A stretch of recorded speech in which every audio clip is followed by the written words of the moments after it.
ছোটবেলায় যখন স্কুলে পড়তাম, প্রতিদিন স্কুলের গেটের বাইরে একজন কাকু কত কিছু বিক্রি করতেন। আলু কাবলি, কুলের আচার, কারেন্ট নুন।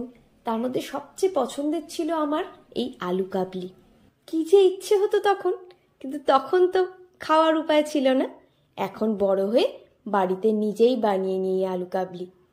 আলু কাবলি বানানোটা কোনো ব্যাপারই না। 3টে সেদ্ধ আলু নিয়ে নিলাম, নিয়ে নিয়েছি কয়েকটা তেঁতুল। তেঁতুলগুলোকে একটুখানি খোসা ছাড়িয়ে নিচ্ছি প্রথমে।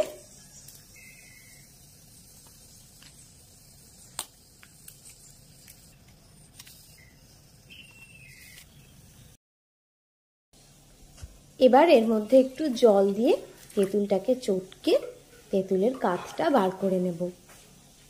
হাতটা পরিষ্কার করে ধুয়ে নিয়েছি, হাত দিয়েই চটকে নিচ্ছি ভালোভাবে।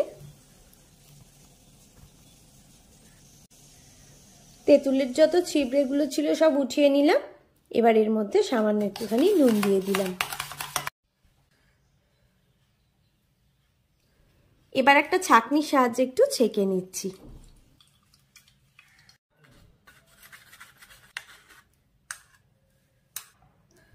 আলু সেদ্ধগুলোকে কেটে নিচ্ছি।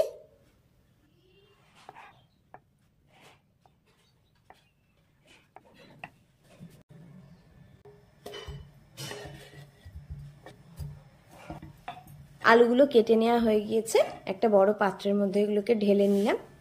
এবার এর মধ্যে আগের দিন ভিজিয়ে রেখেছিলাম কিছু ছোলা, সেই ছোলাগুলো এর মধ্যে দিয়ে দিলাম। দিয়ে দিচ্ছি একটু কাঁচা লঙ্কা কুচি।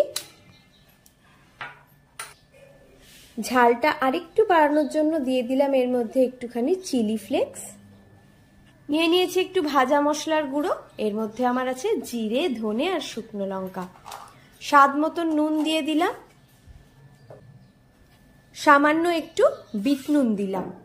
এইবার তেঁতুলের যে কাঠটা আমি বানিয়ে রেখেছিলাম সেটা এর মধ্যে পরিমাণ মতন দিয়ে দিলাম। দিয়ে দিচ্ছি কিছুটা পেঁয়াজ কুচি।